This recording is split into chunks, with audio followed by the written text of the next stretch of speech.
The Horizons Bridge fell into stunned silence after Ambassador Zexvorn's ultimatum. Crystalline tendrils retracted into his shimmering form as he and his delegation prepared to depart, clearly considering the matter settled. Alina's executive officer, Commander Rajiv Singh, shot her a warning glance, the universal signal to let this go, to be diplomatic. Alina ignored it.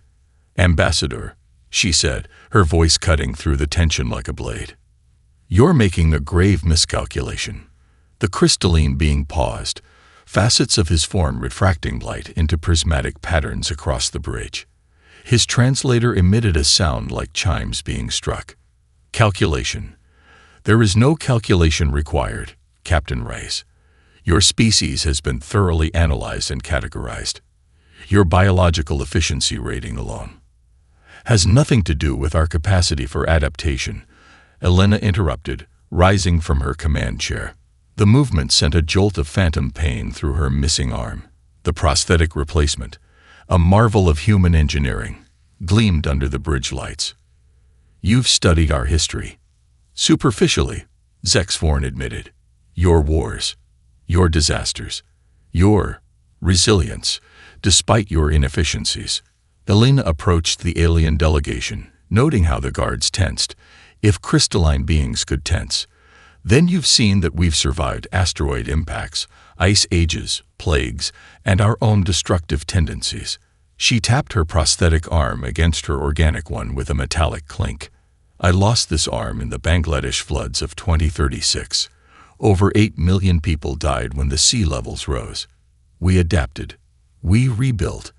We pushed back the ocean itself." Zexvorn vibrated slightly, creating a sound like distant wind chimes. Elena had worked with the xenolinguists enough to recognize it as the hegemony equivalent of dismissive laughter. Primitive geoengineering. The hegemony perfected planetary environmental control millennia ago. "That's not the point," Elena pressed. "The point is we did it while fighting among ourselves, with technologies we invented from scratch, without any cosmic handbook." She stepped closer, noting how the alien's crystalline form subtly retracted from her approach. "We clawed our way into space despite physics seemingly designed to keep us planet-bound." "Your tenacity is noted in your species profile," Zexvorn replied, "as is your emotional instability. Both factors contributed to your Class 3 non-threat categorization." Lieutenant Sophia Reeves, the Horizon's tactical officer, couldn't contain herself. "Non-threat. We've mapped your fleet deployments throughout this sector. Your resource extraction operations on the gas giants. Your surveillance platforms. You've been watching us for years." The ambassador's crystalline form shifted colors, betraying surprise. "Impossible. Your sensor technology is insufficient to." "Wrong again," Elena interjected. "We detected your first probe when it entered our Kuiper belt 17 years ago. We've been watching you watching us." For the first time, Zexvorn's perfect diplomatic composure faltered. The mathematical patterns of his crystalline structure became momentarily irregular. "We will receive your compliance acknowledgement within one standard rotation," he stated, clearly eager to end the conversation. "Further exploration beyond your solar system will be met with correction." "This is not negotiable." As the delegation dematerialized in shimmers of light, Commander Singh exhaled slowly. "Captain, that was necessary," Elena finished, returning to her chair. "Contact Earth. Priority channel to all UEF leadership. Tell them." She paused, looking at the starfield on the main viewer, calculating what her next words would mean for humanity. "Tell them we need to prepare for war." Dr. Wei Chen stumbled across the crowded laboratory, eyes burning from 36 hours without sleep. She clutched a tablet displaying oscillation patterns that shouldn't exist, FTL signatures that danced in perfect mathematical harmony. "You look like hell," remarked Dr. Fatima Al-Zahawi, the team's propulsion specialist. She pushed a steaming mug across the workstation. "Synthetic caffeine. The good stuff." Wei accepted it gratefully. "I think I found something in the hegemony fleet movements. It's been right in front of us." She connected her tablet to the main holographic display. Instantly, the lab was bathed in blue light as hundreds of recorded FTL jump signatures materialized in the air. Each signature represented a hegemony vessel's arrival or departure, collected painstakingly over 5 years by Earth's clandestine observation network. "Look at the variance between jumps," Wei said, highlighting patterns with gesture controls. Everyone assumed the fluctuations were random noise. Technological limitations in their drives. Fatima squinted at the display. "They're not random. They're perfectly non-random." Wei manipulated the display, compressing 5 years of data into a single overlapping pattern. The fluctuations follow a complex, but absolutely predictable mathematical sequence. "It's beautiful, actually." Dr. Hirano, their theoretical physicist, approached the display with widening eyes. "It's like sheet music." "Exactly," Wei exclaimed. "It's a cosmic waltz. 1, 2, 3, 1, 2, 3, repeated across all their vessels with minute variations based on mass and engine configuration." Wei zoomed in on a particular sequence. Their jumps aren't just mathematically precise, they're ritualistic. They follow the same patterns their ancestors used millennia ago. "Religious significance," Hirano suggested. "Or institutional inertia," Wei countered. "Either way, they've been using the same jump calculations for thousands of years without deviation, and that makes them predictable." Fatima finished, understanding dawning across her face. "We can anticipate exactly where their ships will emerge from FTL. Down to the meter and millisecond," Wei confirmed, a predatory smile spreading across her exhausted face. Across the facility, General Marcus Santos stood before a wall of screens displaying hegemony combat footage. His controversial tactical team, comprised of game theorists, chaos mathematicians, and even professional gamblers, watched intently. "Replay the Proxima Centauri skirmish," Santos ordered. The footage showed a hegemony patrol encountering a rogue asteroid. "Focus on response time between impact and countermeasures." Lily Park, formerly the world's highest-ranked chess player before dedicating her analytical mind to Earth's defense, pointed to a telltale delay. "They're minus 3.7 seconds between impact and response. Their targeting systems are recalibrating, because they didn't expect the asteroid to change course," added Dr. Jackson, a game theory specialist.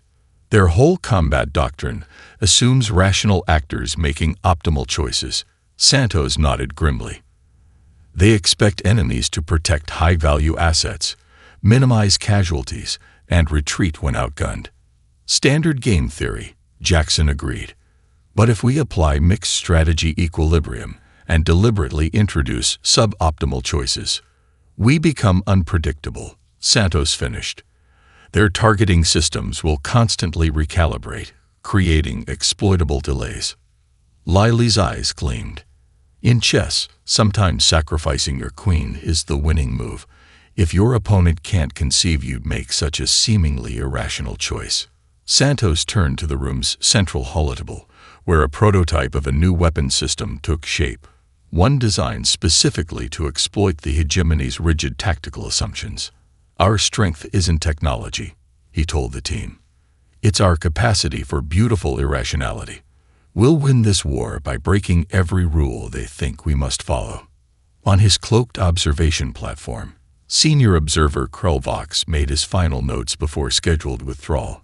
The energy fluctuations from Earth were intensifying, but followed patterns consistent with fission experimentation. His report would recommend continued minimal surveillance. "The primitives progress as expected," he dictated. "No evidence of capability beyond Class 3 parameters. Probability of successful integration into hegemony, 92.7%. Probability of resistance requiring correction, 7.3%. Standard protocols remain sufficient."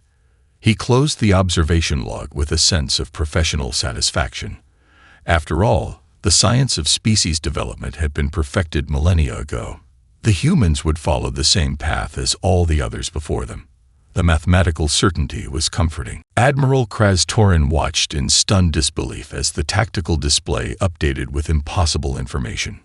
7 hegemony vessels, each a pinnacle of technology representing centuries of engineering excellence, had been destroyed within the first 90 seconds of engagement. His second-in-command, Sub-Admiral Vithnar, frantically checked the sensor readings. The targeting systems are being flooded with contradictory data, Vithnar reported, his normally melodious voice strained with stress. Human ships are executing maneuvers that register as physically impossible. Override the automated targeting, Kraz-Torin ordered. Switch to manual fire control. That protocol hasn't been implemented in 800 years. His weapons officer protested. Implement it now.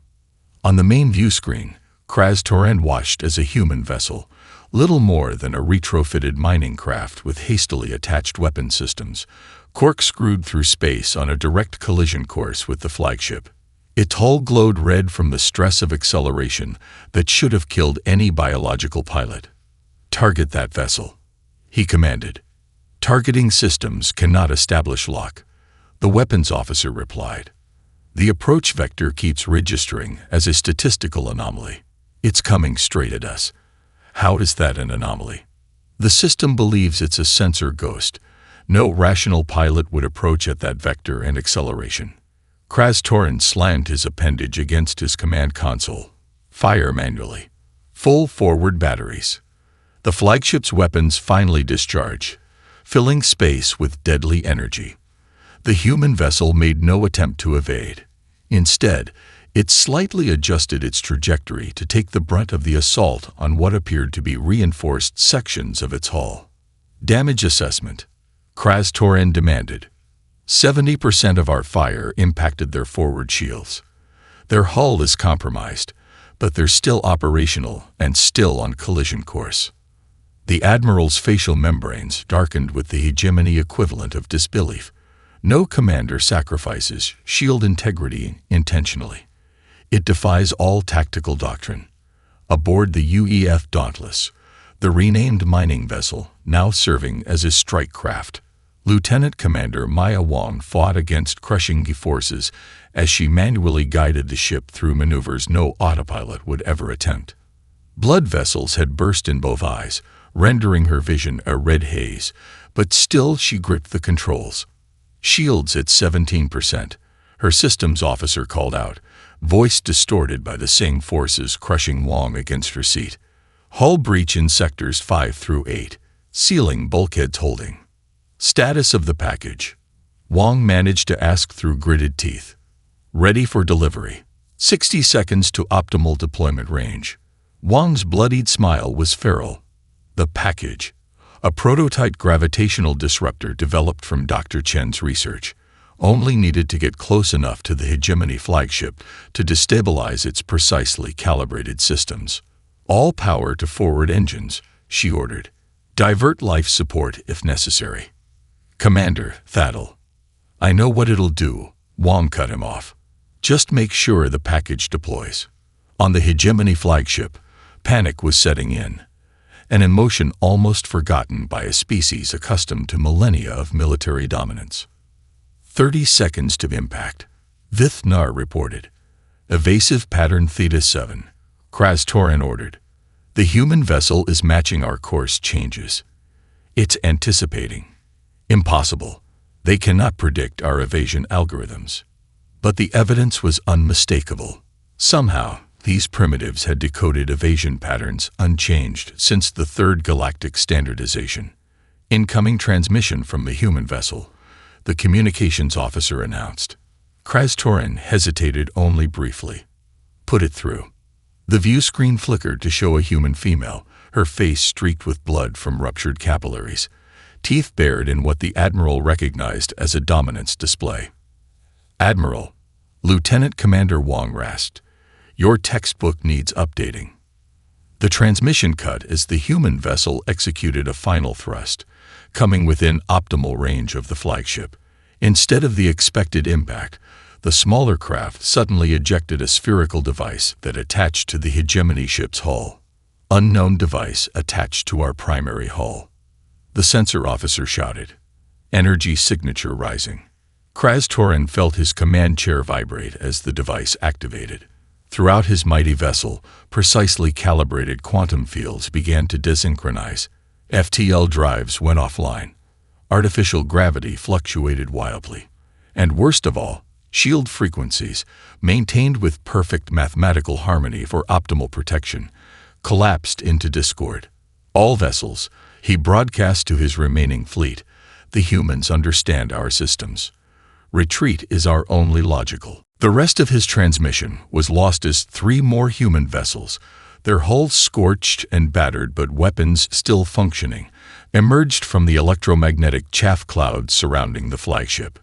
In the command center deep within Mount Kilimanjaro, Fleet Commander Elena Reyes observed the battle through a 3-dimensional tactical display. Holographic representations of human and hegemony vessels moved in a deadly dance, their trajectories traced in glowing lines of blue and red. "Status of the Dauntless," she demanded. "Lieutenant Commander Wong successfully deployed the gravitational disruptor," reported her tactical officer.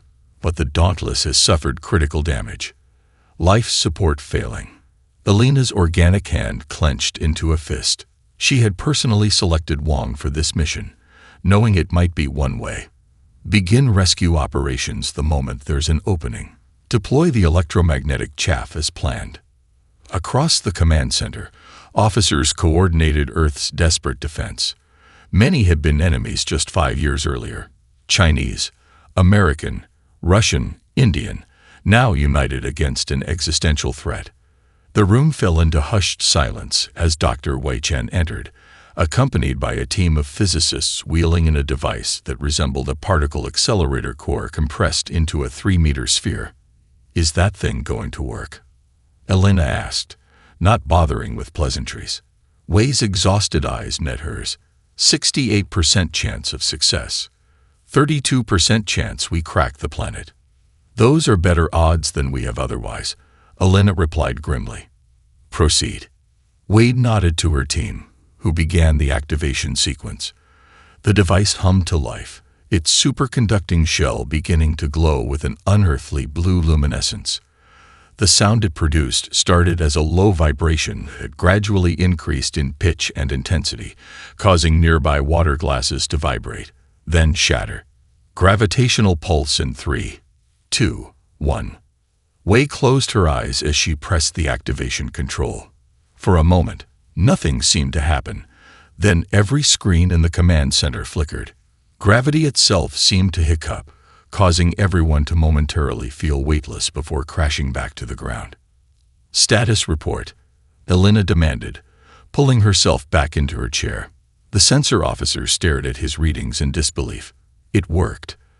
The gravitational pulse has propagated throughout the solar system.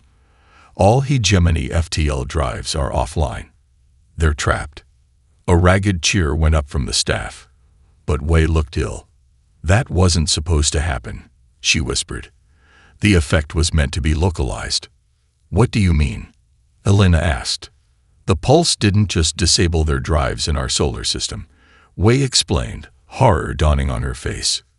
"The wave is still propagating. It's affecting hegemony ships throughout this entire sector of space." Aboard his crippled flagship, Admiral Kraz-Torin fought to maintain command as systems failed around him. Emergency lighting bathed the bridge in red, and the deck plate beneath his feet vibrated with unnatural frequency. "Casualty report," he demanded. 37 confirmed dead, 92 injured, Sub-Admiral Vithnar replied, ichor seeping from a wound on his thorax. "FTL drives are completely offline. Manufacturing the replacement quantum resonators will take days, and that's assuming we can establish a stable enough field to begin production." Kraz-Torin absorbed this news with growing dread. Without FTL capability, there would be no retreat, no reinforcements. The tactical display showed the remaining human vessels regrouping, using the cover of some kind of particle cloud that confounded hegemony sensors. "What is that material they're deploying?" he asked, pointing to the expanding cloud. Lieutenant Commander Vishnar, their tactical prodigy, studied the readings. It appears to be specially engineered particles with quantum properties that interact unpredictably with our sensors. The cloud doesn't just block our scans, it generates false returns. Our targeting systems can't distinguish between actual vessels and phantom signatures. As if to demonstrate his point, the tactical display suddenly showed dozens of new contacts appearing and disappearing within the cloud, each registering briefly as a human warship before vanishing. They're introducing intentional chaos into the battlefield, Vishnar realized, his voice tinged with reluctant admiration. It's a mathematical concept called mixed strategy Nash equilibrium, making their actions deliberately unpredictable to maximize their advantage. How can we counter it? Kraz-Toran demanded. I don't know, Vishnar admitted. Our entire tactical doctrine is built on predicting enemy behavior through optimal choice theory. They're deliberately making suboptimal choices to confuse our systems. Kraz-Toran's facial membranes darkened with anger and fear. The humans weren't just fighting. They were systematically dismantling every advantage the hegemony had cultivated over millennia of warfare. They were turning the very precision and predictability that had made the hegemony invincible into a critical weakness. Send a priority communication to the Grand Council, he ordered. The humans have weaponized chaos itself. Supreme Commander Vexilor's flagship, the Immutable Doctrine, emerged from FTL at the edge of the Sol system with the Grand Fleet arrayed behind it in perfect geometric harmony, a formation that had broken the will of countless civilizations before first shots were even fired. The massive dreadnought, 20 kilometers long and shaped like an elongated crystal, dwarfed every other vessel in the formation. Its hull bore ceremonial etchings detailing Vexilor's 100 victorious campaigns. Tactical assessment, he commanded, his voice resonating through the cavernous bridge. Confirmed debris from Admiral Kraz-Toran's correction force, reported his senior tactical officer.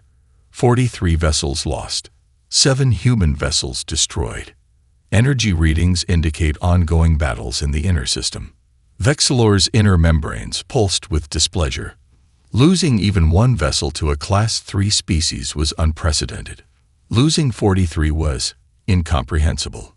Magnify the debris field, he ordered. The holographic display zoomed in, showing shattered fragments of once mighty hegemony warships intermingled with the twisted remains of human vessels. Something about the debris pattern caught Vexilor's attention. The human ships, he noted, leaning forward. Many appear to have been destroyed by their own power core breaches, not by our weapons. Analysis suggests deliberate overloads, confirmed his intelligence officer. They appear to have intentionally detonated their vessels when critically damaged. Denying us their technology, another officer suggested. No, Vexilor replied, his millennia of combat experience revealing a darker truth. They're denying us predictable behavior. They sacrifice themselves to create tactical openings. An uncomfortable silence fell over the bridge. Throughout the hegemony's long history, enemy species always followed the same patterns. First defiance, then desperation, finally submission.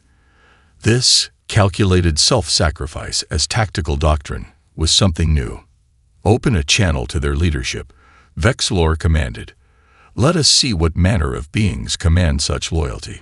The orbital negotiation platform had been hastily constructed from an abandoned International Space Station module.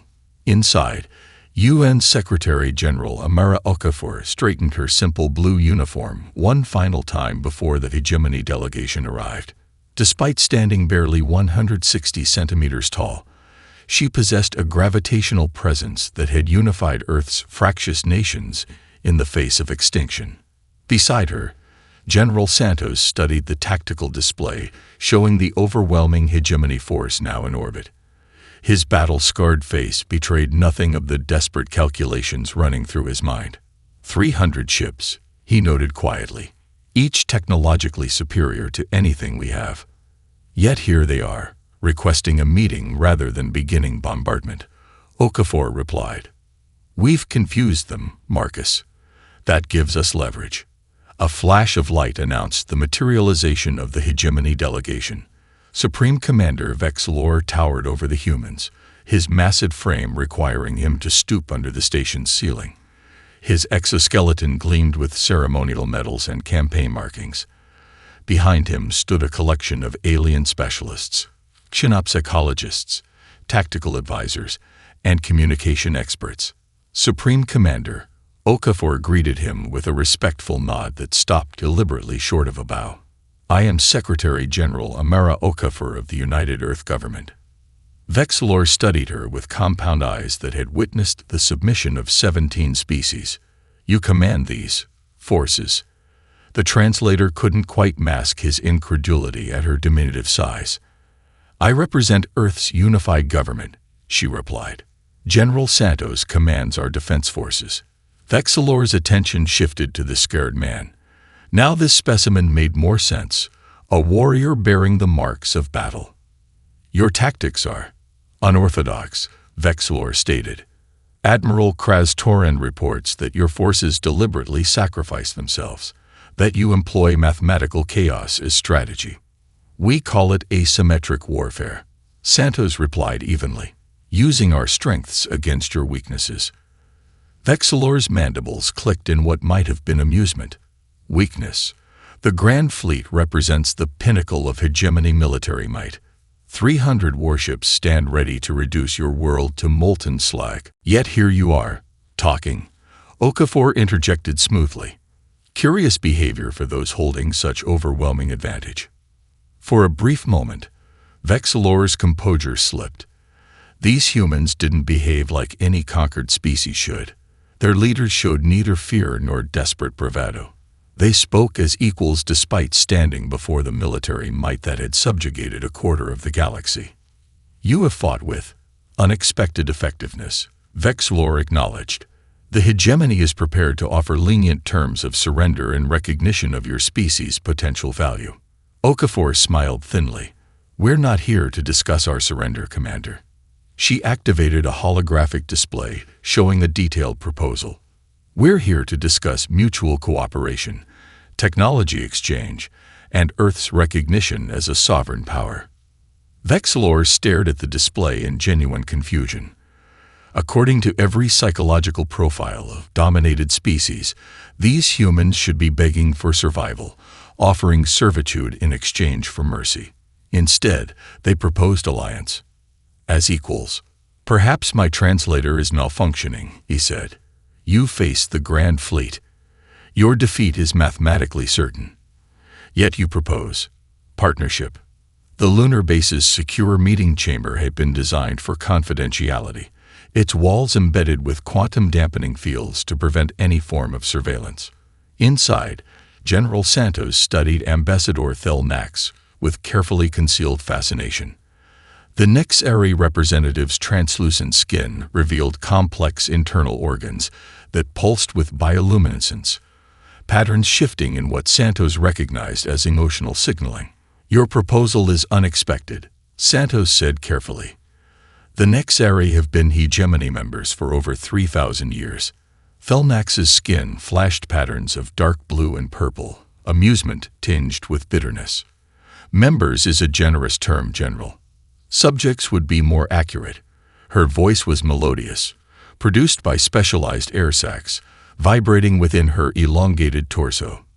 "The hegemony encountered my species during our early space exploration era. Like you, we were deemed a Class 3 non-threat and given the standard options: submission or correction. You chose submission," Santos observed. "Our leadership did," she corrected, her internal lights pulsing faster. "They believed the hegemony's promises of technological advancement and galactic stability. 3 millennia later, we remain carefully contained, our biological sciences permitted to advance only in ways that benefit the hegemony, our population strictly controlled, our military capabilities deliberately stunted." Santos leaned forward. "Yet you have technologies that could help us." "We do." Thelnax extended a slender appendage, placing a crystalline data core on the table between them. "This contains complete genetic enhancement protocols that would allow your pilots to withstand forces that would crush your current forms. strengthened cardiovascular systems, reinforced skeletal structures, enhanced neural processing, advantages that would make your already unpredictable tactics even more effective. Why help us? Santos asked bluntly. You risk everything. Felnax's bioluminescence shifted to deep crimson. Determination, perhaps, or resolve.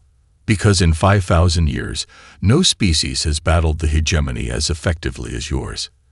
Because your broadcast of Supreme Commander Vexlor's negotiation has already reached 17 hegemony worlds, inspiring questions that have been forbidden for millennia.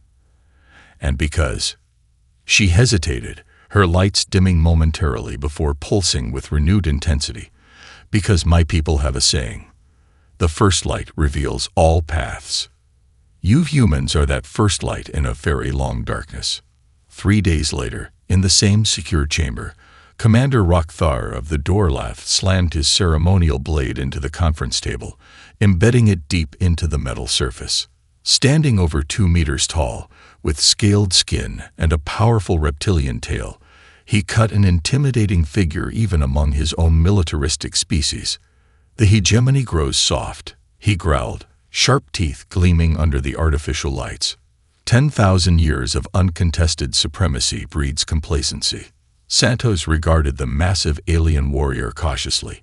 Unlike the elegant Nyx Aerie, the Dorlath were renowned as the hegemony's premier shock troops, brutally effective warriors whose culture revolved around combat prowess.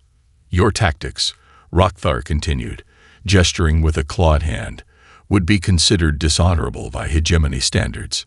No warning before attack. Sacrificing ships to create tactical openings, using civilian infrastructure as weapon platforms. His vertical pupils dilated with what Santos recognized as approval. We find such approaches refreshing. The hegemony would say we fight unfairly, Santos replied carefully. Rockthar's laugh was a rumbling hiss. The hegemony has forgotten what true conflict means. They fight wars with rules and protocols, mathematical formulas instead of blood and instinct. He leaned closer, his reptilian musk filling the chamber. The Dorlath remember. We were warriors before the hegemony reshaped us into their obedient soldiers. What exactly are you offering, Commander? Rockthar pulled the ceremonial blade from the table with a single powerful motion. Tactical data on all hegemony vessel shield configurations, biometric access codes to their command networks, and 5 battle cruisers, currently designated as missing in training exercises, with full crews volunteering to fight alongside your forces. Santos' expression remained neutral, but internally his mind raced with the implications. And in return, when the hegemony falls, Rockthar said with absolute certainty in his voice, the Dorlath will claim their rightful place as equals, not servants. His scaled lips pulled back in what approximated a smile. We have watched your World War historical records with great interest, General. Your species understands what the hegemony has forgotten. Victory belongs to those willing to break the rules of engagement. Aboard the immutable doctrine, Supreme Commander Vexlor reviewed the intelligence reports with mounting alarm. 6 hegemony species had initiated unauthorized communications with Earth. Sensor data showed unauthorized ship movements, encrypted transmissions above normal parameters. Treachery blooms quickly in fertile soil, he hissed to his loyal sub-commanders. His decision was made. The humans had already demonstrated dangerous tactical innovation. Allowing them time to form alliances would be catastrophic. Prepare the fleet for immediate attack, he ordered. We will excise this infection before it spreads further. Secretary General Okafor's voice carried effortlessly through the Galactic Hegemony's council chamber, despite its vast dimensions. Thousands of representatives from 17 species filled the tiered seating areas, their murmurs creating a constant background hum like an alien sea. We could have pursued total victory, she continued, her small figure standing resolute on the ancient speaking platform. We chose a different path. Behind her, Dr. Wei Chen stepped forward, her movements fluid despite the augmented exoskeleton, supporting her exhausted body. After months of preparation for this moment, She activated the holographic display with a gesture. Instantly, the chamber filled with a three-dimensional projection of the hegemony's warfare principles, glowing text in the standardized Galactic script that had guided their military doctrine for millennia. Principle 1. Y read aloud, her augmented eyes scanning the ancient text. Superior technology always prevails in conflict between rational actors. The hologram shifted to display footage from the 6-hour war. Human vessels, clearly technologically inferior, ramming into advanced hegemony ships to deliver devastating payloads. The flaw in this principle, Wei explained, her voice clinical and precise, is its failure to account for asymmetric warfare. Technology advantages can be neutralized when the technologically inferior force employs unexpected methodologies. She methodically moved through the sacred texts, dissecting each principle with mathematical precision and counterexamples from the recent conflicts. The chamber grew increasingly restless as she reached Principle 7. Rational actors will always prioritize self-preservation over mission success when defeat becomes probable, Wei quoted. The hologram displayed Lieutenant Commander Wang's bloodied face as she piloted the Dauntless on its suicide run. This principle fundamentally misunderstands human psychology, Wei noted. We routinely value mission success above individual survival when the stakes justify the sacrifice. By the time she reached Principle 17, several hegemony war ministers had risen in protest, their various appendages gesticulating wildly. "This is blasphemy," shouted the Vorlath representative, his scaled skin flushed with anger. "These principles have guided our expansion for 10,000 years, and led to your first major defeat in just as long," Wei countered calmly. The chamber erupted into chaotic debate until General Santos stepped forward, holding a small metallic sphere. The simplicity of the device seemed out of place amid the chamber's quantum-locked gravity fields and living crystal architecture. "This device," he explained in the same tone he might use to describe a simple hand grenade to new recruits, generates a field that temporarily nullifies energy weapons by creating a quantum interference pattern. To demonstrate, he activated it.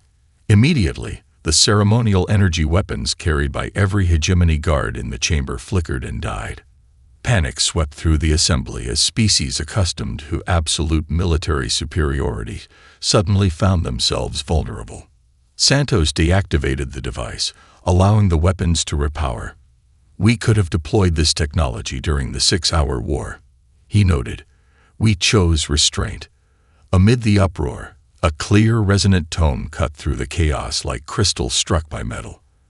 The sound came from the eldest Zinfar representative, a being so ancient that its crystalline form had developed facets unknown in younger members of its species. The chamber immediately fell silent, as tradition demanded when a first-generation Zinfar chose to speak. The ancient being rose slowly from its gravity cushion, light refracting through its multifaceted body in patterns of complexity that made even Wei's augmented eyes struggle to process. For 10,000 years, the Zinfar had maintained political neutrality in the hegemony, serving only as record-keepers and advisors. "I have witnessed 17 species join our collective," the Zinfar chimed, its voice creating harmonics that resonated with the chamber itself, each bringing unique biological adaptations, technological innovations, cultural perspectives. Its facets shifted, casting rainbow patterns across the assembled delegates. Yet in 10 millennia, no species has challenged our fundamental assumptions as these humans have. The ancient being rotated slowly to address the entire chamber. "We have grown stagnant in our certainty, secure in principles that have remained unchallenged for too long." The Zinfar's next words sent visible shockwaves through the assembly. "These humans offer not just challenge, but renewal." Throughout the chamber, the implications of this statement registered with varying degrees of comprehension. A first-generation Zinfar had not endorsed a major political shift since the hegemony's founding. The balance of power, unchanged for millennia, had suddenly shifted. Former Admiral Kraz-Torin moved through the central amphitheater with a distinct asymmetrical gait, a permanent reminder of the injuries sustained during the Earth conflict. His once pristine exoskeleton now bore the scars of combat, the repaired sections contrasting with the original carapace. To a hegemony officer from just 5 years earlier, such imperfections would have been shameful. Now, they were worn as badges of honor. Today, he announced to the silent classroom, we examine what has become the cornerstone of modern tactical doctrine, the human variable. The holographic display activated, showing footage that every military academy student had seen countless times, but that still held their rapt attention. Human vessels performing maneuvers that defied conventional physics and tactical logic during the 6-hour war. I commanded 50 warships against their makeshift fleet, Kraz-Toran admitted, his vocal sacs pulsating with a complex mixture of emotions. Every simulation predicted our victory within hours. He paused, sweeping his compound gaze across the classroom, where students from 17 species sat together, some floating in anti-gravity fields, others perched on specialized seating, all united in their study of a revolutionary approach to conflict.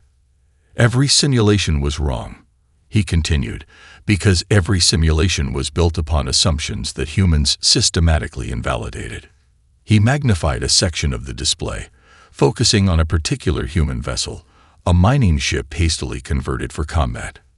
This vessel, the UEF Dauntless, was commanded by Lieutenant Commander Maya Wong, whose tactics exemplify the human variable.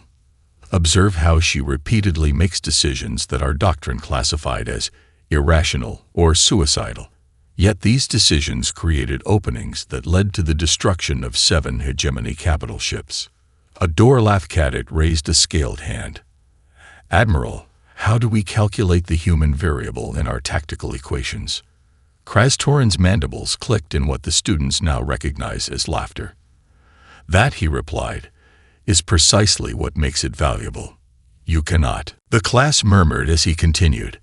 The moment you believe you can predict the human variable, you have already fallen into the trap of systemic thinking that led to our defeat. The fundamental lesson is not to predict unpredictability, but to embrace it ourselves. On the observation deck above, Dr. Wei Chen watched the class with eyes that perceived far more than ordinary human vision. The Nix-Airy genetic enhancements she had received allowed her to see into spectral ranges beyond normal human capability, a gift from their allies after the war. She could detect the subtle bioluminescent patterns of the Nix-Airy students, the infrared signatures of the Dorlath, and the quantum resonance of the Zenfar crystalline forms. Beside her, General Santos leaned against the rail, the lines on his weathered face deepened by the past 5 years. Both had rejected the life extension treatments offered by grateful alien allies. Let the next generation carry this forward, Wei had said when declining. Our perspective as unmodified humans who remember the old Earth is valuable precisely because it's finite. Wei's augmented vision caught the spectrum of emotions playing across Santos's face as he watched a human instructor demonstrating improvised explosive techniques to fascinated Zenfar cadets. Nearby, a Nix-Airy geneticist explained biological adaptation principles to human medical students, their translucent appendages gesturing with enthusiasm. "Did you ever think," she asked softly, "that our greatest weapon would turn out to be our stubbornness?" Santos watched as a young human cadet debated tactical theory with a Vorlath student twice her size, neither deferring to the other, both building on each other's ideas with respectful intensity. "Not stubbornness," he replied, the lines around his eyes crinkling. "Hope." Wei raised an eyebrow questioningly. "The hegemony stopped hoping millennia ago," Santos explained. "They achieved technological perfection, military dominance, cultural supremacy, and then they stopped imagining alternatives. They stopped hoping for something better because they believed they'd already attained it." Below them, Kraz-Toran was describing the Battle of Titan, where human mining vessels had used the moon's atmosphere to mask their approach vectors. As he spoke, the alien commander happened to look up toward the observation deck, meeting the eyes of his former enemies. After a moment of recognition, Kraz-Torin raised his damaged appendage in the human gesture of salute, a bridge across species, acknowledging shared understanding. Wei returned the gesture as Santos continued softly. We never stop hoping for something better, something different. Even at our most desperate, we imagine alternatives. That's why we could see patterns in their perfection that they couldn't see themselves. Around them, the Academy hummed with activity, the future shapers of galactic security learning not just tactics and technology, but the fundamental principle that had rewritten 10,000 years of warfare doctrine. That determination, creativity, and hope could overcome any technological advantage.